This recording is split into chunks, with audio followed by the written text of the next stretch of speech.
I'm Renee Rochelle, the founder and president of One True Match. I'm here to help you find and cultivate the love of your life. For over a decade, I've dedicated my life to the importance, purpose, and dynamic of human relationships. My team and I are disciplined by faith, love, and integrity to help our clients find the quality relationship they've always dreamt of.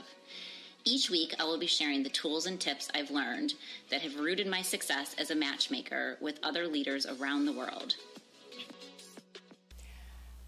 Hello, loves. Welcome back. I am so excited to be sitting here with Connie in our studio, obviously, on the couch, having more couch talk conversation. So welcome, Connie. Welcome back. Hi, everyone. It's good to be back, as per usual. And I'm pretty sure I say that every time, but it's always good to be back. Hey, we need to have our lines, right? It's a good thing. So today, we are going to talk about all things, I always say this, I feel like relationship-oriented, but today we are going to talk about 3 ways to keep a relationship on the right path. And I feel, as matchmakers, we are constantly working with our singles, dating, engaged, and married couples that start to drift a little bit off the path, whether it be in their faith, whether it be in just life, whether it be in put their foot in their mouth or do the wrong thing. Yeah. So today we're going to talk about like 3 ways to make sure, if you remember nothing more, to keep the relationship on the right path. If you are obviously in a relationship, but always practice makes perfect, right? So even if you're not in a relationship,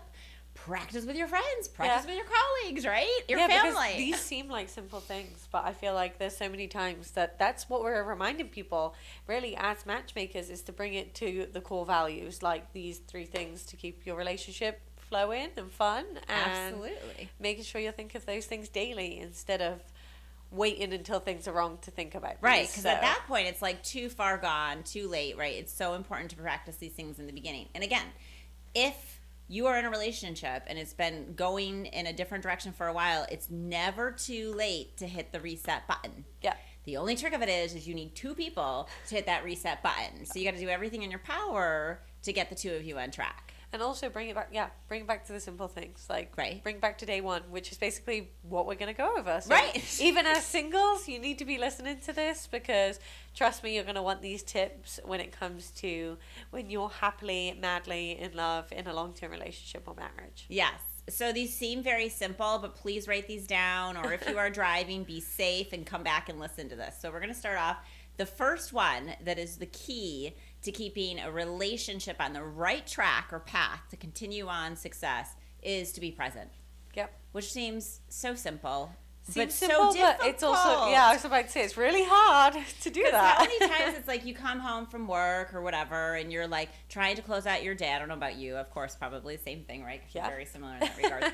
And it's like somebody asks you a question, you're like, okay, I got this. And I know Connie is really good at multitasking. She is the only person in this world that can literally be doing 5 things: texting, typing, talking, and like listening all at the same time, right? I feel like that's my favorite. Renee raves about that about me all the time, so I'll take it as the best compliment. Yeah. It is so true. She is so good at that. However, there are times I also do want to see her sweet little precious blue eyeballs instead of her looking down when I know she's listening to me, I know she's texting, I know she's typing, and I know she's literally talking, and somebody else is in the background asking her a question. I know she is able to give me literally a full-blown answer, but I do kind of feel a little bit neglected.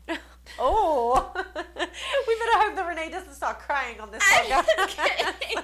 But I'm just saying, so part of being present, even if you're a master multitasker, which I'm not, I go to the opposite, like, well, everybody just leave me alone. I cannot multitask. I need one thing at a time.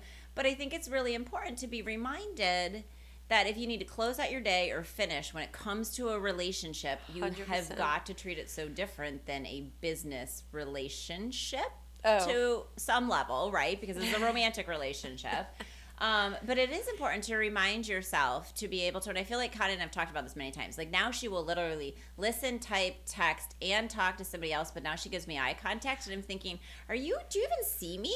Or are you looking through me? Yeah, but no, I've had to work on that in my marriage, is that it's so easy to do 100 things at once. And like Renee said, our personalities are people that are go, always got things to do. I'm like, time is precious. I got to keep going. Like, I don't have time for this, like, but I have to remind myself to sit and be present. And so in relationships, I do feel that's something that we forget to do. And it's easy to forget because life is busy. You have a house to take care of. If you have children, I mean, a lot of people that we talk into relationships have children, and it's so easy to or not even be present. children are like your pets and animals, right? Yeah, too, they're like exactly. children. Yeah, and it's like to be able to actually sit down and practice being present on that person only, and not being like, oh, okay, let me just talk about work, let me talk about this. Like, be present just in your relationship. And maybe if it's like a conversation that you're talking about that's, you know, about you two or in a marriage or whatever it may be, is that you're only focusing on that, not being like, oh, hold on, I've got to take a call, like, business is calling, whatever. It's really hard to be present, and it's something that we feel that you should work on, like, every single day. And I know that one thing that I do is that we dedicate at least a certain amount of hours or a certain amount of time a day to only be focused on one another. And I'm sure anyone who has listened to our podcast, if they listened to it before, they know that I'm married. And so that's kind of something that helps me. Well, or you figure out, I mean, obviously we always recommend asking these questions up front. Are you a morning person? Are you a night person? And it seems so silly in the beginning to, like, ask a lot of these questions. But what people forget about, especially when you fall into a relationship and you didn't ask those questions, then enough time goes by and you realize one's a night person, one's a morning person, one hates coffee, one doesn't. Like, and it seems really, really simple that you would know these things. But I think in the beginning of a relationship, a lot of times people are way more open to compromising, right? Because you're so stuck in that lust, and you're like, at some point we'll get together and this ebb and flow will work. Well, the older we get, the more we are stuck in our ways too. Yeah. And so I think it's so important that if you're feeling a lack of somebody being present, that you, during the time that is best, or, you know, regulated to couch talk conversation, or like date night, you know, obviously, because you got to schedule date night at least once a week or whatever. If you can more, great. But life happens too, where you're just like using that time to fully immerse and be present with that person, because that's how we build the relationships that we do in life, because we were present. Like, I was thinking the other day, you know, I've been so busy with our growth and what we're doing with our company and everything else, and I haven't immersed in some of even the friendships that I've been able to in the past. And I think to myself, like, thank God they love me, obviously. But it's all the reason that they're my friends is because I've made that time to be present. But you got to keep it going.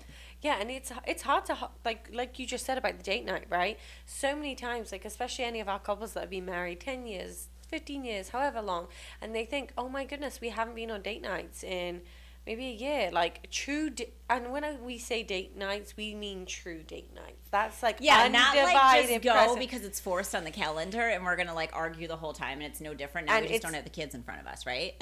Yes, because we hear people doing that all the time. They're like, oh yeah, we go on our dates, but we just talk about everything, all the problems under the sun. We only talk about our children. We haven't even invested in ourselves. Like, we haven't been present to truly our relationship. And so when it does come to those date nights and being present, make sure that you truly are doing it. Or, you know, not, I see it all the time, and I know I'm in the generation, so I throw myself under the bus multiple times every time we do these podcasts. But in my generation, you see, maybe not mine actually, I'm acting like I'm younger.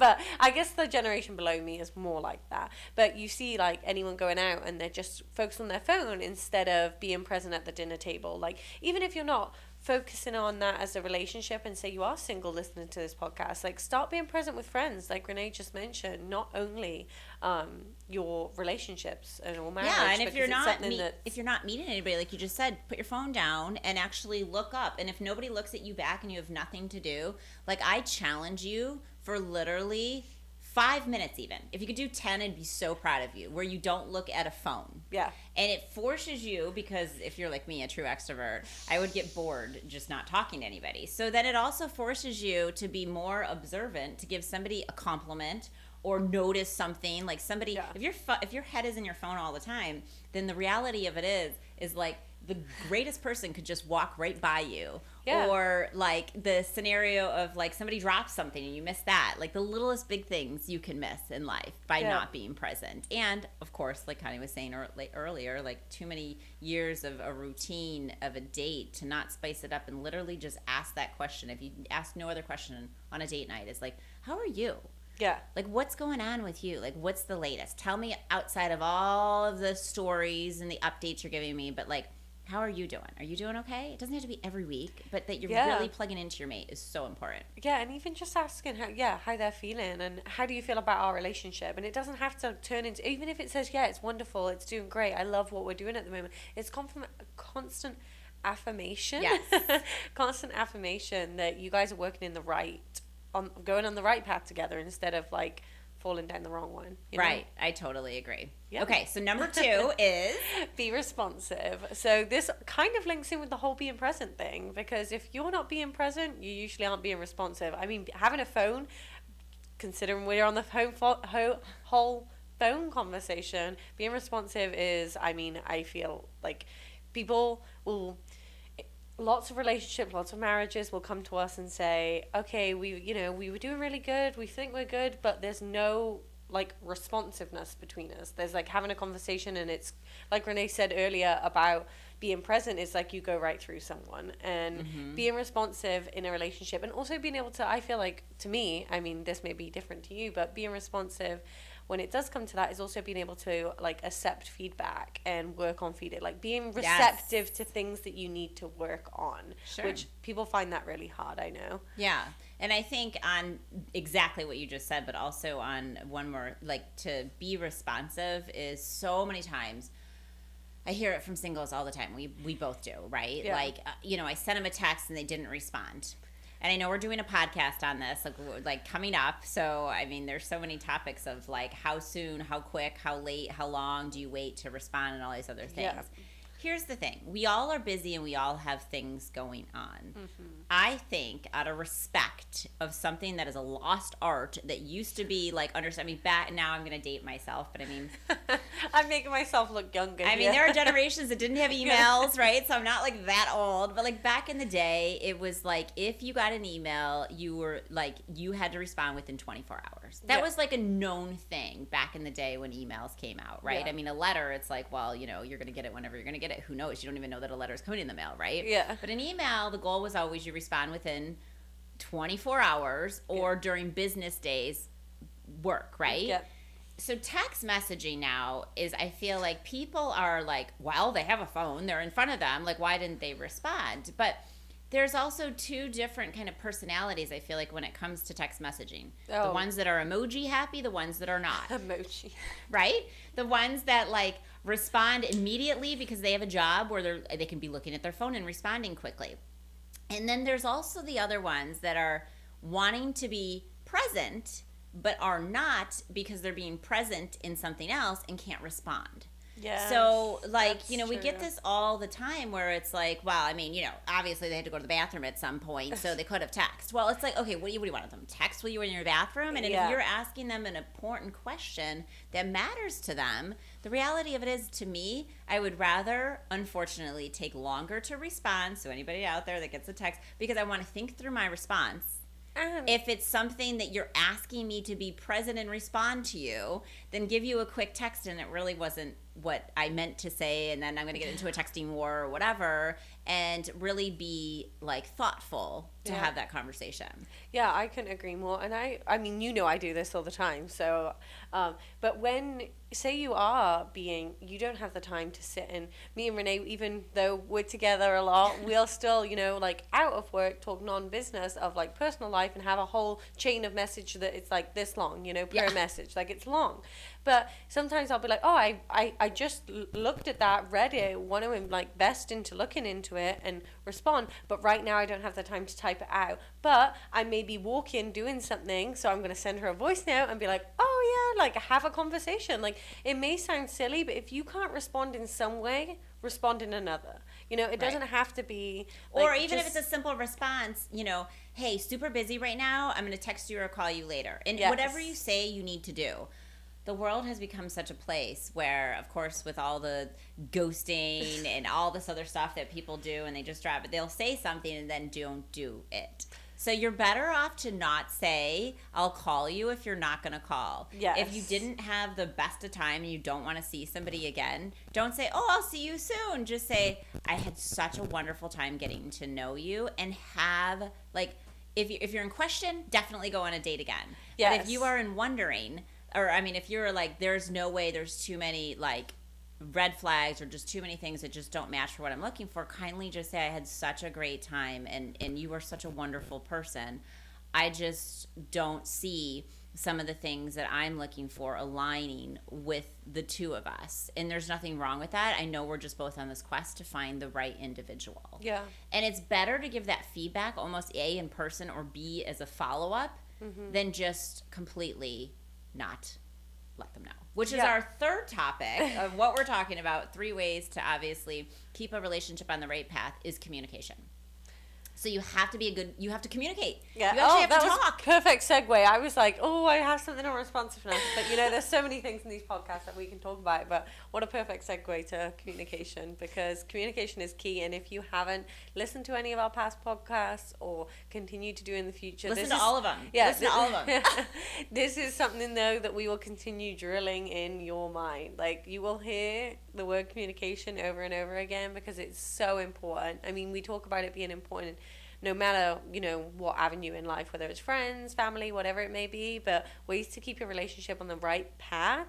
Communication is basically, I feel like, if we were to rank these, I feel like for me, it's the number one. With communication, everything else can be fixed. You know? But in order to communicate, you have to be present. True. Right? You have to be, obviously in the right mindset in order to be able to communicate. So it's really important, the 3 steps, to think through, because if you're communicating and you're not present, then you're not really communicating effectively. Yeah, right? I guess that's the whole thing, right? Is communicating effectively and what that works for your relationship, because everyone's communication styles are very different, and it's what works for you or your partner, and to make sure that you're on the same wavelength with that. Like, we talk about the 72-hour rule or 48-hour rule, like however long time you need to process or talk or have conversation to make your communication correct. Great, like, go you. But then also, like, that works for me, that works for my husband. Other people it may not work for, some people have to say how they communicate right then and there. Yeah. So I think that's and communication's everything. Having like you just brought up a really good point. Having a conversation of when, and it sounds bad, but communication, A, styles, and B, times. So I always say I like to wake up and wake into the day. I don't like to wake up and wake up the day. So I wake up more slowly, and I want to have my cup of coffee, and I want to go, walk the dog, and I want to have my daily devotion.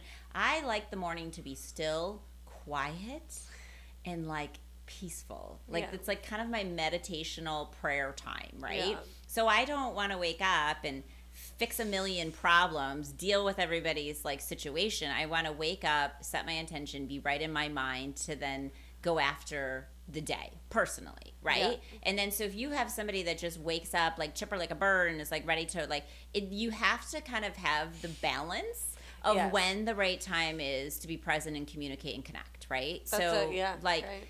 That is something that is an art to know about yourself first and foremost. It's something to share up front if you're just starting to date somebody.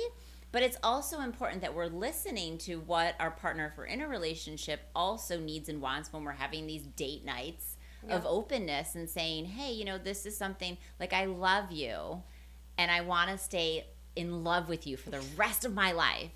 But, there's areas where I just feel pressure, or I feel this is a challenge, or this is something that I want to work as a team to improve. So because I'm more wake up slower and you're more chipper as a bird, it doesn't mean that it has to be my way, right? Yeah. So it just means okay, well then maybe I reverse it and I'm more I need my downtime in the evening whatever. Yeah. Whatever it is. It's just the point is if you're with somebody that you want to be with forever, that you have respect and love for, it's so important that you do this dance, as we say. Yeah. Of 3 ways to keep your relationship thriving, growing, and obviously sticking together on the right path so you don't separate. And it's having that open communication. It's just being very open, very honest, and also and I think with comes communication. It comes with the tone of how we speak. Yes. I mean, we all know. That could be a whole other podcast. That could be a whole. Yeah. I mean, I'll throw myself under this bus. Sometimes I have to if you've read it, I guess this is me saying go listen to our other podcasts, because maybe you won't find out about it so much in this one. But me and Renee believe that, you know, we need 72 hours to digest, talk, figure it out before we say there's conflict in a relationship. It's better, to process it. And some people don't feel that way. But if I was to talk immediately, and there was anyone who knows me, anyone who watches this, knows that if there's any kind of tension, any kind of conflict, or any kind of just a hard conversation, you do not want to talk to me right away, because I will use a horrible tone of voice, or even if I try not to. Because you're speaking out emotion. You're not speaking with reason. So figure out what works for you. Like, put your arms up and say, okay, I'm really crappy at this. That's me. That's who I am. I am crappy if you're going to teach me, if you're going to speak out of an emotion, because I'm probably just going to use no fun tone of voice whatsoever. So it's like, you have to also, to be able to communicate and make sure your relationship is strong in your relationship or marriage or friendship, whatever you are listening to this, is make sure that you've also self-reflected on your own communication and your own communication style before finding that person too. And also just being very open about it and being able to talk about it whenever, basically. Right, which is so true. And so to kind of tie all of this up, because there's so many different things, but it's so important if you're somebody that says, well, we just stink at communication. And the reality of it is, pray about it. You can always be better. Every day you should be waking up with a thirst to be a better version of yourself, learning something. And so don't settle for poor communication, somebody not being present, and do something about it. Say something about it. Find a way, like we're giving suggestions of how to bring that into your relationship. Or if you're single and watching this, of course, practice these things now, because if you wonder why you haven't met that person, or why you wonder why your relationships haven't worked up to this point, it's truly because you haven't mastered the art to be an expert in your own heart of who you are in relationship building communication 101. So 100%. We hope that you have found this valuable and helpful, as always. We love it when you write in and give us topics of things to talk about, and we can't wait for our next chat. We're going to love and leave you, and hope you have a blessed day. Yeah, communicate with us too, all the fun things that you need. Bye. Bye.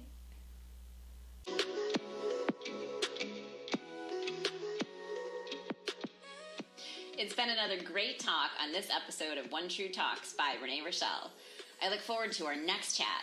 Please write in your questions and comments so I can be sure to talk about whatever it is you want to discuss in our next upcoming episode. Lots of love. God bless. XOXO.